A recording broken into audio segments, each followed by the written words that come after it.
नमस्कार मित्रांनो, मी आज तुम्हाला दाखवणार आहे पातळ पोह्यांचा चिवडा.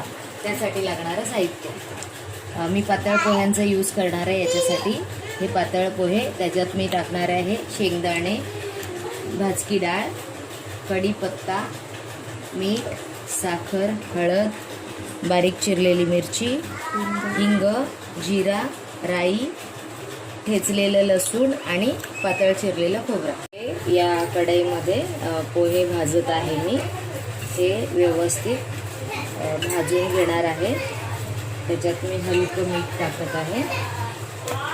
मीठ टाकल्यामुळे जो पोह्यांचा जो आकार आहे तो एकदम खरपूसवानी भाजला जातो आणि छान प्रकारे त्याला आकार पण येतो. बघू शकता तुम्ही, कुरकुरीत असे पोहे भाजून घेतलेले आहेत. बघा, व्यवस्थित त्याचा चुरा होतोय, मस्तपैकी भाजून झालेले आहेत.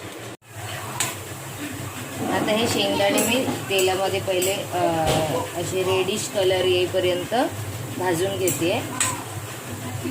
कढीपत्ता मी तेलामध्ये तळून घेतलाय, शेंगदाणे तळून घेतले, डाळ तळून घेतली, खोबरं तळून घेतले आणि मिरची पण तळून घेतली. आता मी फोडणी देते. तर फोडणीला मी पहिला सुरुवातीला थोडीशी राई टाकणार आहे.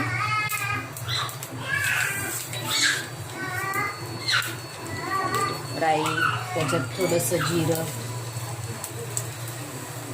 त्याच्यात थोडंसं हिंग टाकल्यामुळे तो चिवडा आपल्या पोटाला बाधत नाही. आता हे त्याला व्यवस्थित हे करून मी याच्यात ही ठेचलेली लसूण टाकते आणि फोडणी द्यायची आपल्याला व्यवस्थितपणे.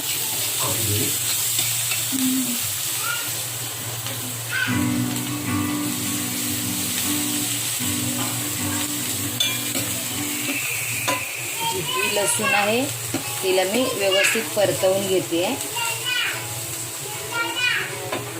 आता त्याच्यामध्ये मी लसूण थोडी ब्राउनिश झाली की मग याच्यामध्ये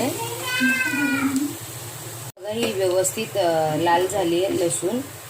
राई जिराचा जो तडका दिलाय तो. आता त्याच्यामध्ये मी थोडीशी हळद घालते. हळद तेलातच घालायची आहे, कारण की तेलात घातल्याने त्याला कलर छानपैकी चिवड्याला व्यवस्थित लागतो. आता मी त्याच्यात चवीनुसार मीठ टाकते.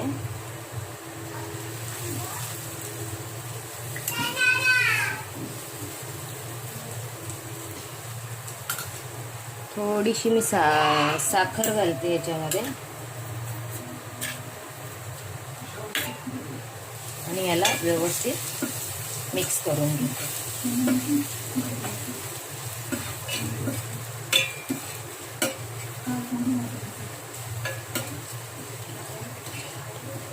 ही फोडणी जे दिलेलं आहे ते मी सगळं एकत्र टाकणार आहे.